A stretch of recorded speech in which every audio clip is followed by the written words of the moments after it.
Hello everyone, today happens to be another day the Lord has made, and we'll be taking this opportunity to explain into details what our code is about. The whys will be explained today. So let's start. So with the highlighted portion is the header files. This consists of a pre-written code. So let's start with the iOS stream. The iOS stream is a pre-written code for see in and see out. So when you want to use see in and see out in your code, then you need this iOS stream portion or library or header file. Okay, so this iOS stream also consists of cout, and that cout has house a pre-written code and cin too as well. The next is the f stream, the highlighted one. So without this, you cannot save a file. So when you want your code to have a portion to save a file like the way we have these CSV files, then you need this f stream. So with this highlighted one, which is the include string, this handles all the text in the code. For this, it consists of dynamic arrays that grows. Without this, you will need a manual managing memory. So we use the ctime to manage the time function in order for the code to, when doing its summary, it can be able to make the report and the time. You to take that into consideration. So with this CC type highlighted, it's also checking on ICE digits which validate the index number and make sure that the index number contains 8 digits. With this highlighted, the using namespace standard. It helps the compiler to look for standard namespace. Without this, you would have to type this. You would have to call, for example, std dot semicolon cout for every. So for the string 2, you have to bring standard cout. When you don't use this using namespace, this is how you must put it. So let's clear this out.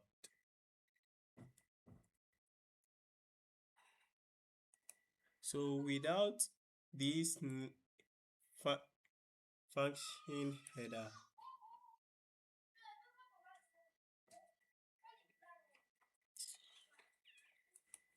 without these header files, you would have to type every single thing, which it is possible but difficult to do, and also time consuming. So now let's dive details into student class, which happen to be the whole highlighted one. So this string name here is to store the full name of the student. Next, which is the string index, is we added a string because we'll be adding a letter to it. We have to save the index number. And since the department is also going to be typed in letters, we added string to it.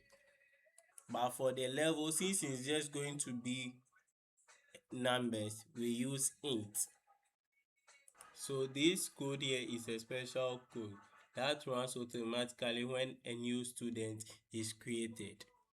Without this, you have to manually set each variable after creation. So with this void display, this prints the the information of the student to the screen. So in case you want to do changes on how you see it, you only do it here. And with this here, it helps us convert the student information into the CSV file. So in the CSV file, we are going to see it display in this way. So with this attendance section, it defines what a lecture section is about. So like asking of the course code, so you know the course that at a particular time, the time at the time that lecture will start, and the credit hours of the course. This system handles all that. This highlighted system up to this end handles all that. So let's explain each point in each point. So this section highlighted is what asks of the course code, the date, the time, and the time of the lectures, and the duration of the lectures. So this portion highlighted does that. And also with this portion here, it highlights a different section. So for example, it contains the list of listing the students who are present, listing of the students who are late, listing of the students who are absent. All is being done within this vector or variable side. So with this portion, this highlighted portion also helps us to mark whether the student is present, absent, or not. So all is done within this code. And it is in this way so that it enables us to read it more easily. And this code here, when you enter a details and it's not being found in the code or in the list that you provided, which is the student list, when your details are not being found and you enter a wrong ID, then it's going to break. Yes, so that's the purpose of this code. In case a student also want to enter or mark the attendance twice, it will break. So that's the purpose of this code here. So the display buttons here, the display again here will display the outcome of this section of code. So after this code is being run successfully, everything, it will see out the date, it will bring out the time, the duration, everything. This code does that. And this code over here also helps us to know who exactly is present at the particular time.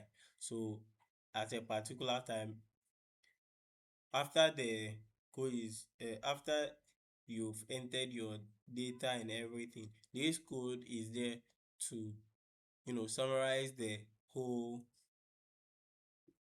entry, the whole data, to know these specific people were here, these specific people were present, these people were absent. So it does it in this. So in this code also, it will create a file based on the course code and the date provided. It will create a file, and also the attendance, it will save the attendance and create a permanent record for every specific section.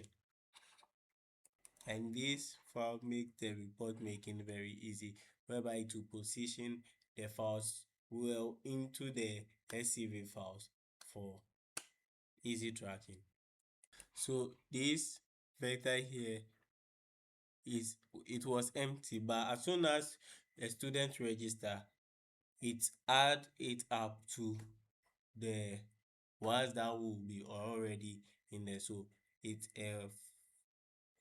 holds multiple students. And this as well also is used to hold multiple attendance section periods. So this file operation here that has been highlighted, its purpose or function is to save your data permanent after you close or exit the process. So this code here is what will be used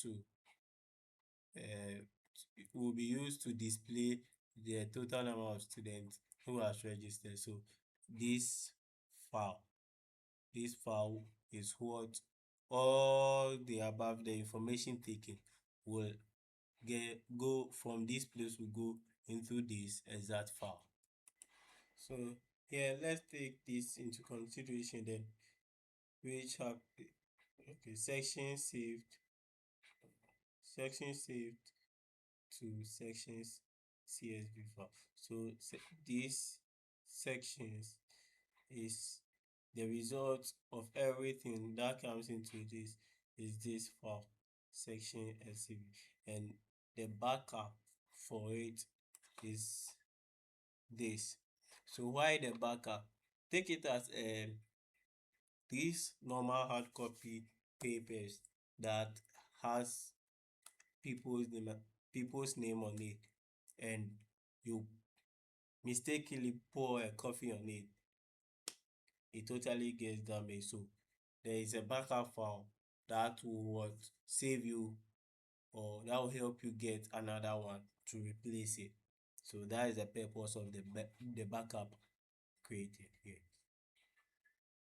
So this load section happens to read your saved data back into the program when the program starts. Okay, so this whole highlighted place does this work. So the purpose of this code here is to check if the data being entered is valid before accepting it into the file, and it is the helper function. So with the highlighted portion, which is the valid index, it makes sure or ensures that the 8-digit plus 1 letter is being entered. With this line 2, it makes sure that the characters are exactly 9. With the highlighted loop here, it makes sure that the first numbers that are the first entry should be numbers for the index number. The first 8 entry must be numbers. This loop here also makes sure that the last entry must be a letter after the 8 numbers.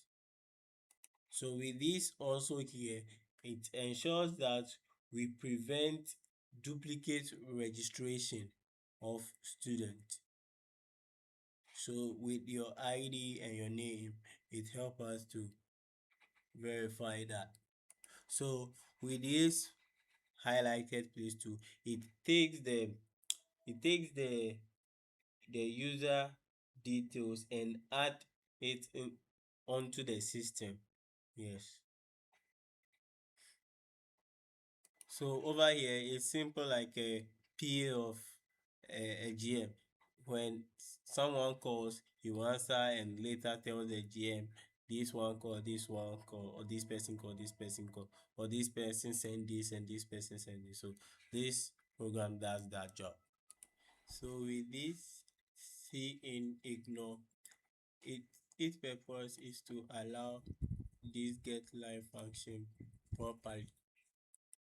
This is a loop and it's a do while loop, and it keeps asking the user of its valid details until the user correctly inputs the right details. Within the do while loop, there is this function here.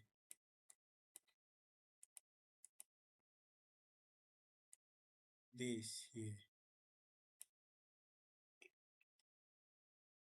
it ensures that the index format that you are entering is matched with the system's own. So there will be a sample that you need to follow to enter your index number. With this part, it also helps to prevent duplication of the student information. So when the student details are in already and you are re-registering, then it is not going to pick that information you are providing again. So with this portion, it showcases all the registered students' details. So it details the registered students like your name, your ID, your level, and their course. This loop helps for that. So this portion right here will check if there is a student who has registered or not, so that it doesn't show a blank page for you. So over here, it helps you use the class display function. Then this helps the user to know how many students exist. So with this code right here, this will help display the specific students. So when you search, it will ask you of the ID. So when you enter the ID, then it is going to use it to search.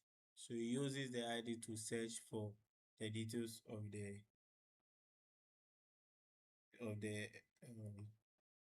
person you've entered the ID of. Otherwise, it will give you not found. This not found here. If only the ID is not correct or does not exist within their files. So over here, this helps to compare the ID with the list of students who have registered in here. Okay, so it helps to compare so that we check if the ID is in there or not.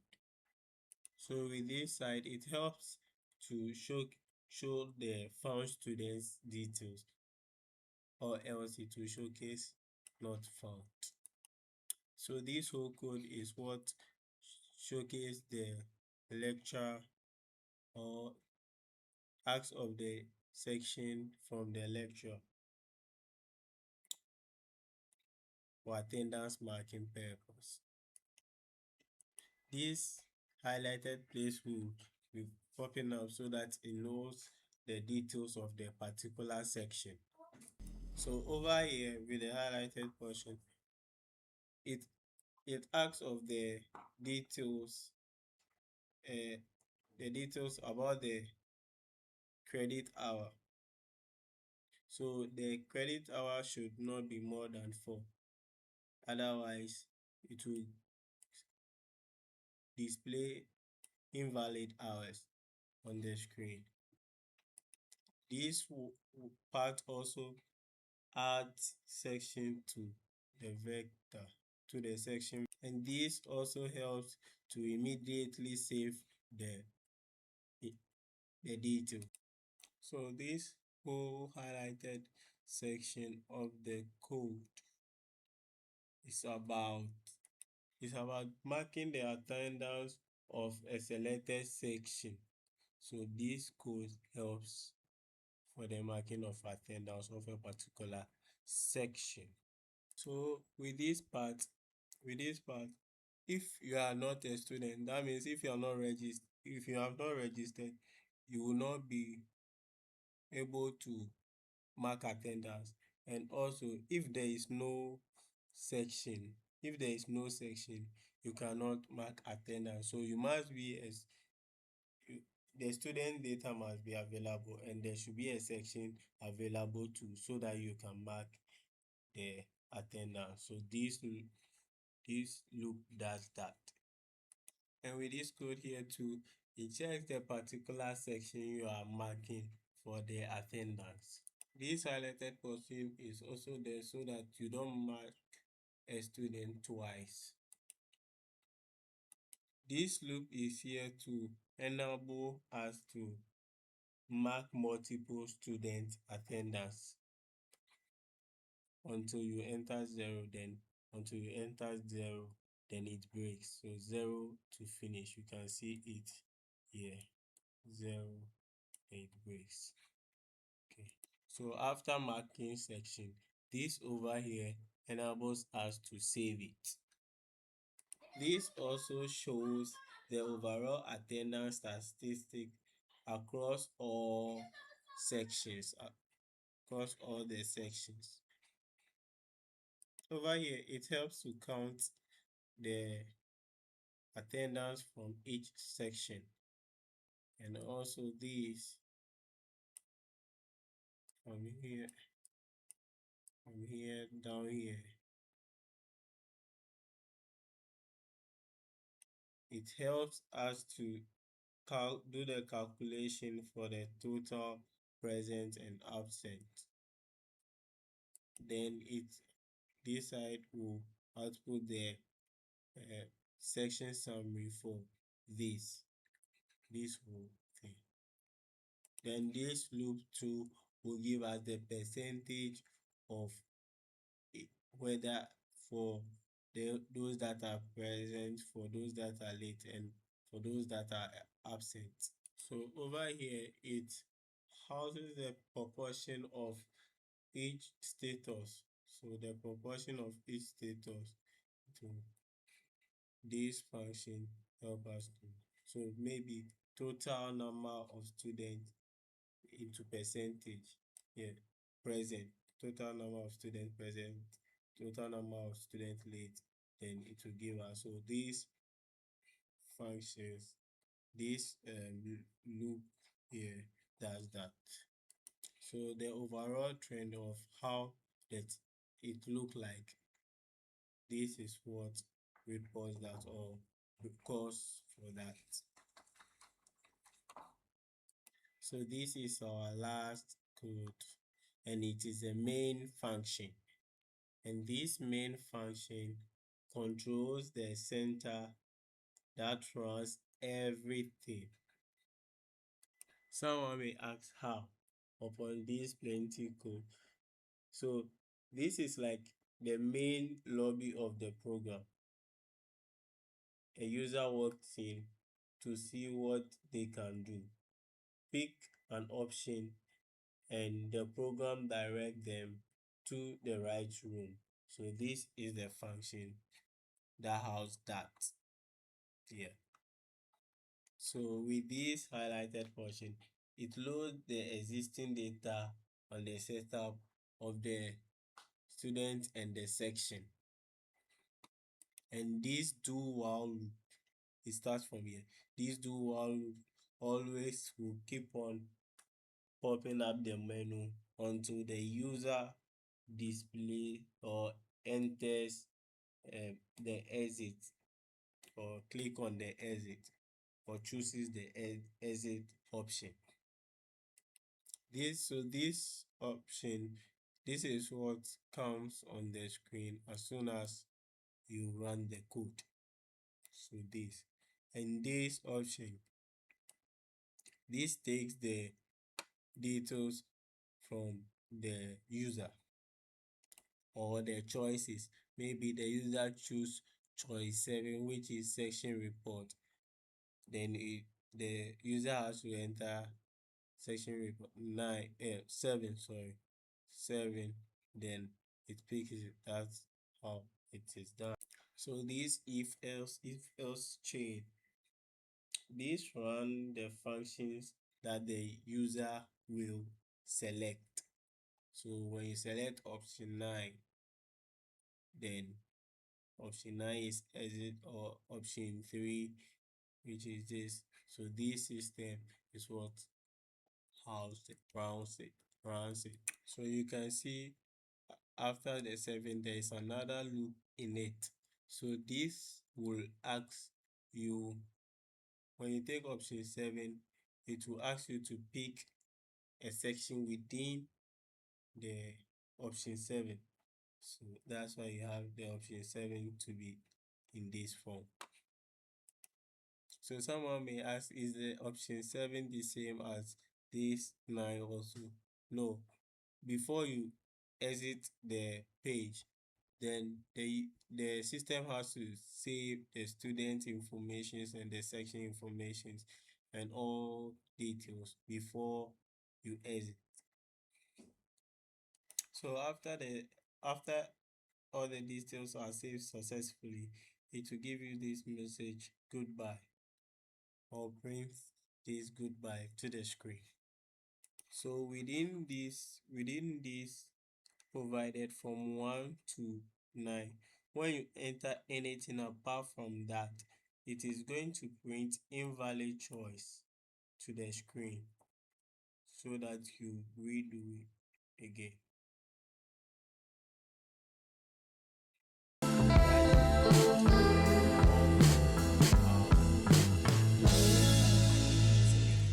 Bye bye. Subscribe for more.